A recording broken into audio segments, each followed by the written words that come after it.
نحمده ونصلي ونسلم على رسوله الكريم أما بعد فأعوذ بالله من الشيطان الرجيم بسم الله الرحمن الرحيم ما كان محمد أبا أحد من رجالكم ولكن رسول الله وخاتم النبيين وكان الله بكل شيء عليما صدق الله العظيم الصلاة والسلام عليك يا سيدي يا رسول الله وعلى آلك وأصحابك يا سيدي يا خاتم النبيين۔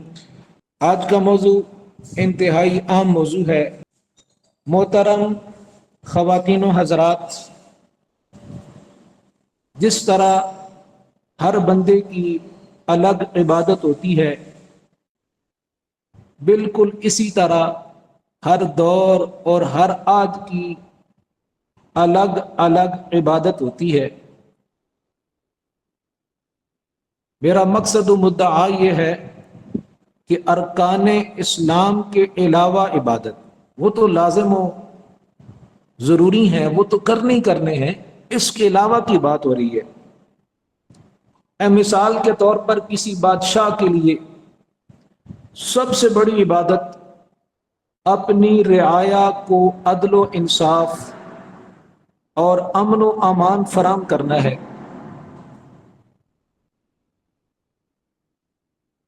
اور جس طرح ایک عالم دین کے لیے سب سے بڑی عبادت بغیر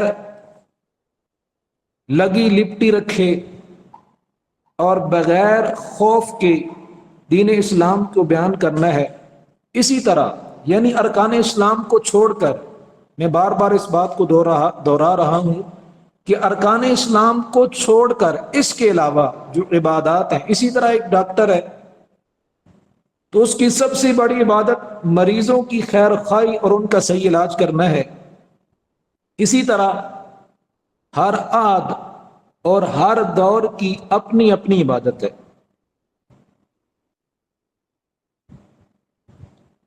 آقا علیہ السلام کے وصال کے بعد ایک زمانہ، ایک وقت تھا کہ جھوٹے مدعیان نبوت اور مرتدین کا فتنہ زوروں پر تھا، تو اس وقت سب سے بڑی عبادت ان کی سرکوبی تھی۔ یہ نہیں تھا کہ تم گوشہ نشین ہو جاؤ، تم اللہ اللہ کرو، تم تسبیحات پڑھو، تم نوافل پڑھو۔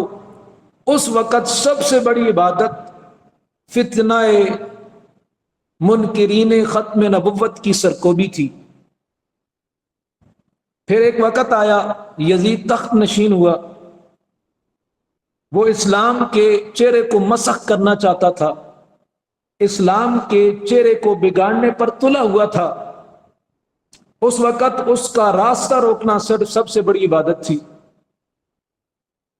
اور یہ عبادت امام حسین رضی اللہ تعالیٰ عنہ نے اور آپ کے خانوادے نے اپنی جانوں کی نذرانے دے کر ادا کی۔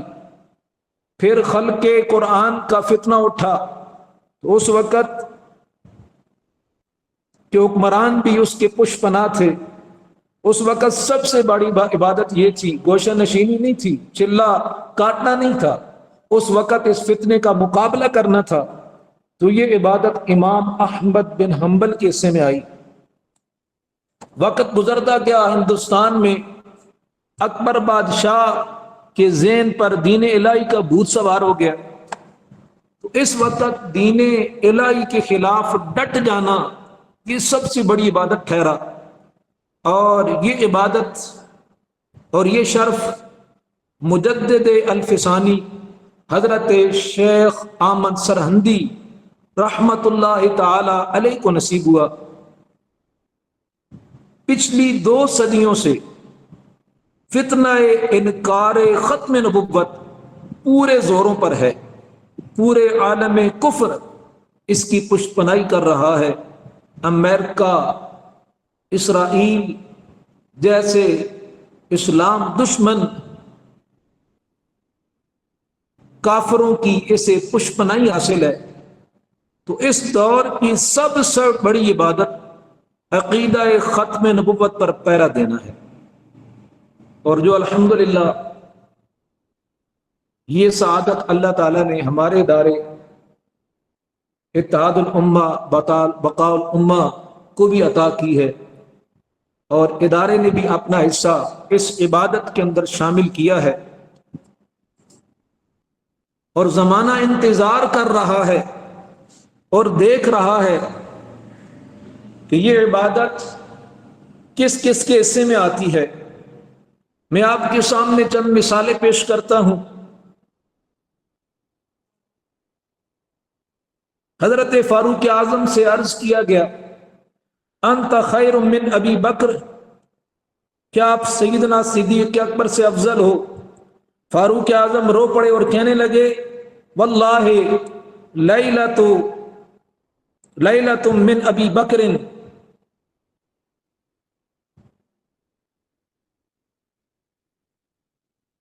خیر من عمر و آل عمر، خدا کی قسم ابو بکر کی زندگی کی ایک رات،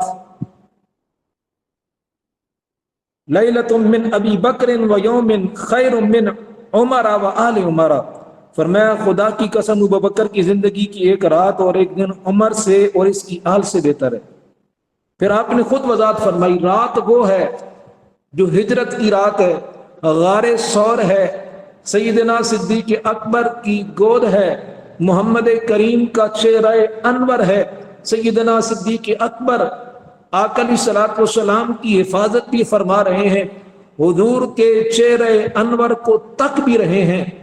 تو یہ جو رات ہے فرمایا یہ عمر سے بھی افضل ہے، آل عمر سے بھی افضل ہے۔ اور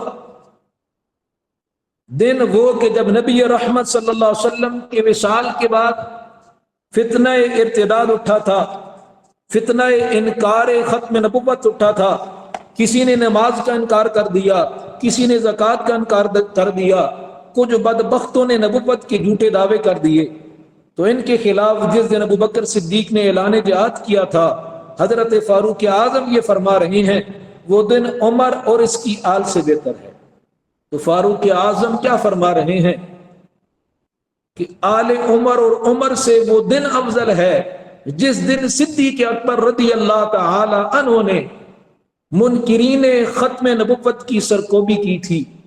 تو اس سے پتہ چلا ہر دور کی ایک ایسی عبادت ہوتی ہے جو تمام عبادتوں پر فوقیت رکھتی ہے ارکان اسلام کے علاوہ۔ اس وقت نفلی روزے رکھنا، نفلی عبادت کرنا، تسبیحات پڑھنا، چلہ کشی کرنا، ان چیزوں کی اہمیت نہیں ہوتی ہے، گوشہ نشینی اہمیت نہیں رکھتی ہے۔ اس وقت میدان میں نکل کر جو فتنہ اسلام کے خلاف کھڑا ہوا ہے اس کا مقابلہ کرنا، یہ اس دور کی سب سے بڑی عبادت ہوا کرتا ہے۔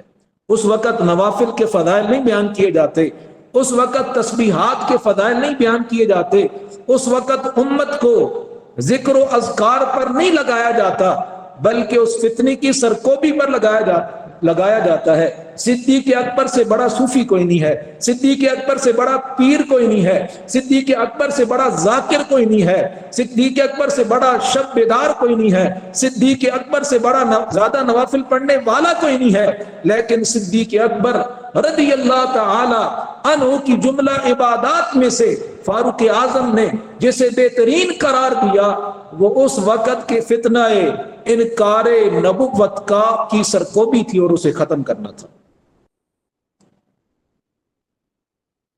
اور اگر ہم سیدنا پیر مہر علی شاہ صاحب رحمہ اللہ کی مثال کو پڑھیں، 1890 میں تاجدار گولڑا، امام المسلمین، مامور من الرسول، حضرت مولا علی اور سیدہ خاتون جنت کے لخت جگر پیر سیدنا مہر علی شاہ صاحب حرمین شریفین کی زیارت کے لیے حاضر ہوئے۔ ان کا پکا ارادہ تھا کہ اب بقیہ زندگی مدینہ شریف میں گزاریں گے، اور یہ کتنی بڑی سعادت ہے کہ کوئی حضور کے قرب میں رہے، حضور کے قریب رہے اور صبح و شام آقا علیہ السلام کی بارگاہ میں حاضریاں دے، لیکن وہاں پہنچے تو مقدر جاگ اٹھا۔ آقا کریم سید عالم صلی اللہ علیہ وسلم خواب میں تشریف لائے اور فرمایا، میرے علی، ہندوستان میں مرزا قادیانی میری احادیث کو تعویل کی کینتی سے ٹکڑے ٹکڑے کر رہا ہے اور تم خاموش بیٹھے ہو، واپس جاؤ اور اس فتنے کا سد باب کرو۔ یہاں یہ بات قابل ذکر ہے، نبی اپنے امتی کو ہمیشہ اعلیٰ اور عرفہ کام کا ہی حکم دیتا ہے۔ مسجد نبوی میں ایک نماز کا ثواب 50,000 نمازوں کے برابر ہے، بیت اللہ شریف میں ایک نماز کا ثواب 1,00,000 نمازوں کے برابر ہے، لیکن آقا کریم سید عالم صلی اللہ علیہ وسلم اپنے ایک امتی کو حکم دے کر مرزا قادیانی کی سرکوبی کے لیے واپس ہندوستان بھیج رہے ہیں۔ اس سے ثابت ہوا ختم نبوت کا کام بہت بڑا جہاد ہے۔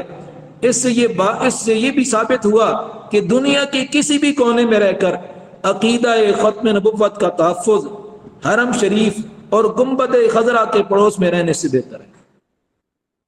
تاجدار گولڑا سیدنا پیر میر علی شاہ صاحب نے فرمایا، مجھے یقین کامل ہے جو شخص ختم نبوت کا کام کرتا ہے اس کی پشت پر نبی علیہ السلام کا ہاتھ ہوتا ہے۔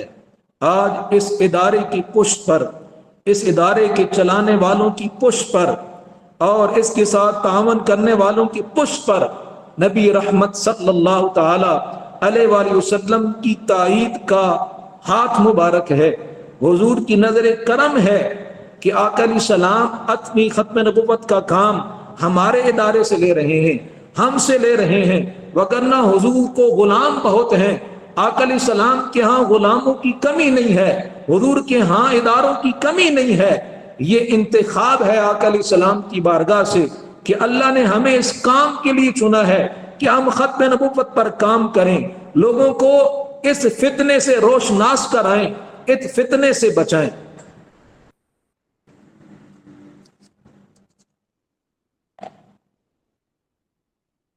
اب چونکہ وقت کے دامن میں گنجائش نہیں ہے، چند باتیں بالکل اختصار کے ساتھ آپ کے سامنے پیش کروں گا۔ ایک سوال اٹھتا ہے کہ کائنات میں تو غیر مسلم بہت بھی بڑے ہیں، سکھ بھی ہیں، ہندو بھی ہیں، عیسائی بھی ہیں، یہودی بھی ہیں، لیکن صرف قادیانی ہی کیوں نشانے پر ہے؟ ان کی سرکوبی کیوں زیادہ کی جاتی ہے؟ کیوں مستقل تنظیمیں قادیانیوں کے خلاف کام کر رہی ہیں؟ لٹریچر چھپ رہا ہے، پرنٹ میڈیا، الیکٹرانک میڈیا پر ان کے فتنے کو لوگوں کے سامنے بیان کیا جا رہا ہے۔ اس کا جواب یہ ہے کہ قادیانی اور دیگر غیر مسلم قوموں میں واضح فرق ہے۔ یہی وجہ ہے کہ مسلمان قادیانیوں کے خلاف بڑا حساس ہے اور دیگر غیر مسلموں کے بارے میں امت مسلمہ میں وہ حساسیت نہیں پائی جاتی ہے۔ بہت سارے فرق ہیں، چند فرق میں آپ کے سامنے پیش کرتا ہوں اختصار کے ساتھ۔ جتنے بھی غیر مسلم ہیں وہ اپنے کفر کو چھپاتے ہیں۔ ہندو اپنے آپ کو ہندو کہتا ہے، عیسائی اپنے آپ کو عیسائی کہتا ہے، یہودی اپنے آپ کو یہودی کہتا ہے، سکھ اپنے آپ کو سکھ کہتا ہے۔ جتنے بھی غیر مسلم مذاہب ہیں وہ سارے کے سارے اپنے کفر کو چھپاتے نہیں ہیں بلکہ سر عام اس کا اعتراف کرتے ہیں۔ لیکن قادیانی اپنے کفر کو چھپاتا ہے، وہ کافر ہے لیکن اپنے آپ کو مسلمان کہلانے پر بضد ہے اور اپنے علاوہ تمام امت مسلمہ کو کافر کہتا ہے۔ یہ قادیانیوں کی کتابوں سے باتیں ثابت ہیں۔ اب وقت کے دامن میں گنجائش نہیں ہے، لیکن ایک بات پر میں آپ کو دلیل دیتا کہ 1.5 ارب مسلمان غیر مسلم ہیں، ایک قادیانی مسلمان ہے۔ یہ قادیانیوں کا عقیدہ ہے، مسلمانوں کا روپ دھار کر مسلمانوں کو دھوکہ دیتا ہے۔ اس لیے قادیانیوں کو پروگرامز، لٹریچر اور دیگر ذرائع سے بے نقاب کرنا اور لوگوں کو ان کے بارے میں آگاہی دینا یہ ضروری ہے۔ قادیانی آج اپنے کفر کا اعتراف کر لیں، مان لیں کہ ان کا اسلام سے کوئی تعلق نہیں ہے، ان کا اپنا مذہب ہے اور ان کے اپنے عقائد ہیں، تو ان کے خلاف پائی جانے والی حساسیت ختم ہو جائے گی، ان سے بھی وہی سلوک روا رکھا جائے گا جو دوسرے کافروں سے روا رکھا جاتا ہے۔ ایک دوسرا فرق دیکھیں، اسلام میں شراب حرام ہے، اسے بنانا، اس کو بیچنا، اسے پینا، سارا سب کا سب حرام ہے اور گناہ ہے۔ اسی طرح خنزیر بھی اسلام میں حرام ہے، نجس العین ہے، اسے فروخت کرنا اور کھانا بھی قطعی حرام ہے۔ اب اگر کوئی شخص شراب اور خنزیر کی دکان کھول لیتا ہے، دکان پر سائن بورڈ لگاتا ہے کہ یہاں شراب اور خنزیر کا گوشت بکتا ہے، شراب کی بوتلوں پر شراب کے لیبل لگاتا ہے، خنزیر کے گوشت سے بھرے تھیلوں پر خنزیر کا لیبل لگاتا ہے، یہ جرم ہے اور گناہ ہے۔ لیکن اس سے بھی بڑا جرم یہ ہے اور گناہ یہ ہے کہ کوئی آدمی شراب اور خنزیر کی گوشت کی دکان کھولے لیکن سائن بورڈ پر لکھے کہ یہاں آب زمزم اور بکرے کا گوشت بکتا ہے، شراب کی بوتلوں پر آب زمزم کا اور خنزیر کے گوشت سے بھرے تھیلوں پر بکرے کے گوشت بلکہ قربانی کے گوشت کا لیبل لگائے۔ تو قادیانی بھی یہی کرتا ہے، وہ اپنے کفر پر اسلام کا لیبل لگا کر بیچتا ہے، اسلام کی تبلیغ کے بہانے لوگوں کو مرتد بناتا ہے، کافر بناتا ہے، سادہ لوگ عوام کو دھوکہ دیتا ہے۔ اس لیے ضروری ہے کہ قادیانیوں کے اس دھوکے کو بے نقاب کیا جائے، مسلمانوں کو ان کی چالوں سے بچایا جائے۔ تو قادیانی کائنات کا بدترین کافر ہے، زندیق ہے، منافق ہے۔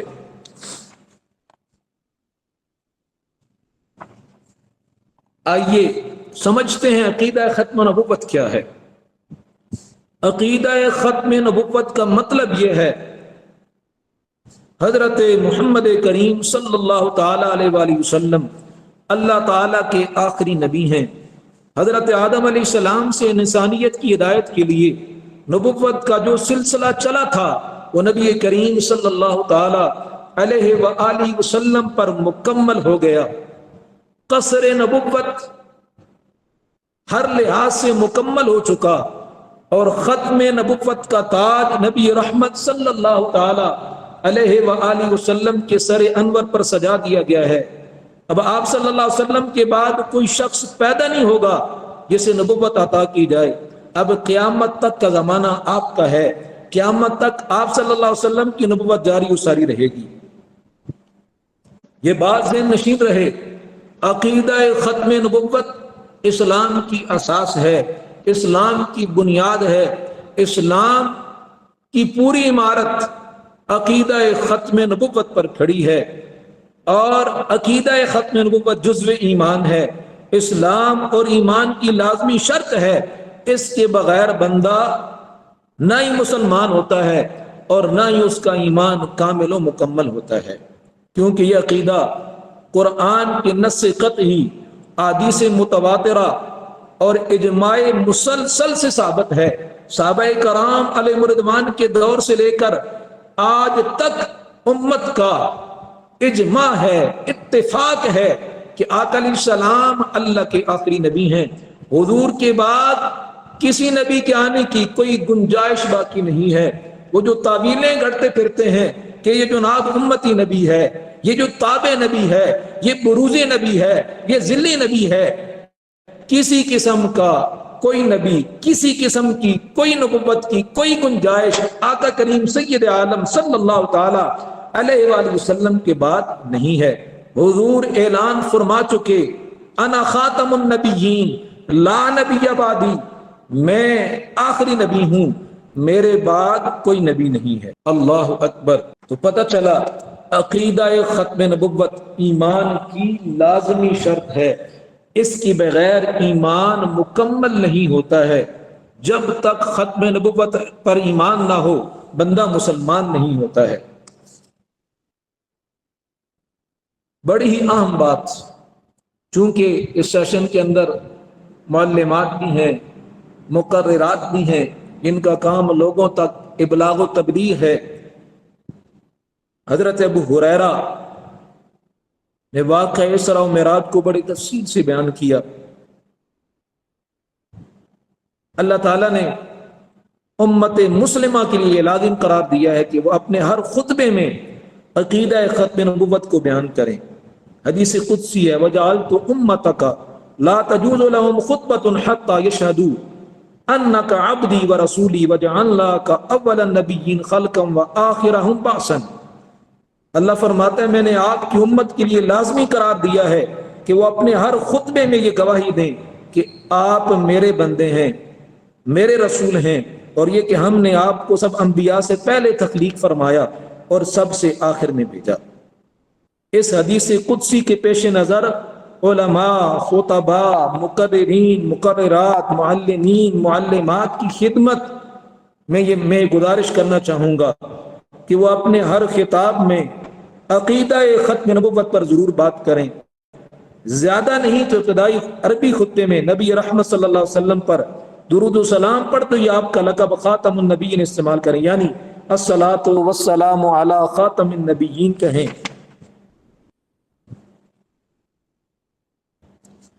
عقیدہ ختم نبوت کس قدر حساس ہے،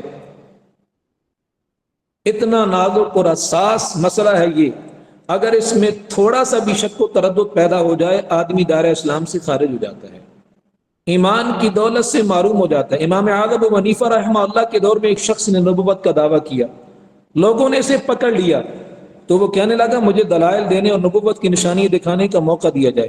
امام اعظم رحمہ اللہ نے فرمایا من طلب منہ علامۃ فقد کفر، جس نے اس سے اس کی نبی ہونے کی علامت اور دلیل طلب کی وہ بھی کافر ہو جائے گا۔ اس کی وجہ کیا ہے کہ وہ آقا علیہ السلام کے آخری نبی ہونے میں شک کر رہا ہے، اور ایک مسلمان کے دل میں یہ شک نہیں ہونا چاہیے، اس لیے کہ اللہ تعالیٰ نے بڑے کھلے الفاظ میں آقا کریم سید عالم صلی اللہ علیہ وسلم کو خاتم النبیین قرار دیا ہے۔ نبی رحمت صلی اللہ علیہ وسلم نے بڑی شرات کے ساتھ بیان فرما دیا لا نبی بعدی، کہ میرے بعد کوئی نبی نہیں ہے۔ آئیے قرآنی آیات کی طرف جاتے ہیں اور کوشش کرتے ہیں کہ اس موضوع کو کلوز کیا جائے۔ تو اس پر ایمان لانا بھی ایمان کی شرط ہوتا، اور قرآن پاک میں ضرور اس کا ذکر ہوتا، اس لیے کہ امت کا سابقہ اس بعد والی وحی سے پڑھنا ہی تھا نا۔ پہلے انبیاء اور ان پر نازل ہونے والی وحی تو گزر چکی ہے، حضور کے بعد کسی قسم کی وحی کے نزول کا ذکر نہ ہونا قرآن پاک کے اندر اس بات کی دلیل ہے کہ آقا علیہ السلام کے بعد نہ تو کوئی نبی مبعوث ہوگا اور نہ ہی کسی قسم کی وحی نازل ہوگی۔ جو قرآن کے بعد وحی نازل ہونے کا عقیدہ رکھے اور اس پر ایمان لائے گا وہ قرآن کا انکار کرے گا اور کافر بن جائے گا۔ حضور نے فرمایا بعثت انا والساعۃ کہاتین، فرمایا میں اور قیامت اس طرح ساتھ بھیجے گئے ہیں جس طرح یہ دو انگلیاں ہیں، یعنی جس طرح ان دو انگلیوں کے درمیان کوئی تیسری چیز نہیں ہے، اسی طرح میرے اور قیامت کے درمیان کوئی شے نہیں ہے، نہ کوئی نیا نبی ہے، نہ کوئی نئی شریعت ہے، نہ کوئی نئی کتاب ہے، نہ کوئی وحی ہے، اور نہ کوئی نئی امت ہے۔ یہ آیت کریمہ آقا علیہ السلام پر وحی اور نبوت کے ختم ہونے کی دلیل ہے۔ اللہ تعالیٰ نے تقریباً قرآن پاک میں 30 مقامات پر ایسا مضمون بیان فرمایا جیسے اس آیت کے اندر ہے، جہاں دو وحیوں کا تذکرہ ہے۔ ایک وہ وحی جو حضور سے پہلے 1,24,000 کم و بیش انبیاء کی طرف بھیجی گئی ہے، ایک وہ وحی جو آقا علیہ السلام پر ہوئی ہے۔ اس کے علاوہ کسی تیسری وحی کا تذکرہ نہیں ہے جس کا دعویٰ مرزا کانا اور اس کی ذریت کرتی ہے۔ ما کان محمد ابا احد من رجالکم ولکن رسول اللہ وخاتم النبیین وکان اللہ بکل شیء علیما۔ آیت کریمہ بڑی مشہور و معروف ہے۔ خاتم النبیین، حضور آقا علیہ السلام کی ختم نبوت کا تذکرہ فرمایا۔ آقا علیہ السلام آخری نبی ہیں۔ میں آیت کی پچھلا حصہ چھوڑ رہا ہوں۔ اس وقت تقریباً 50 مستند تفاسیر میرے سامنے ہیں، ان میں صحابہ کی تفاسیر بھی ہیں، تابعین کی تفاسیر کے دور سے لے کر آج تک لکھی جانے والی ساری تفاسیر، سب کے اندر خاتم النبیین کا معنی آخری نبی ہے، سلسلہ نبوت کو ختم کرنے والا ہے۔ سب نے یہی ترجمہ کیا ہے، ما سوائے ان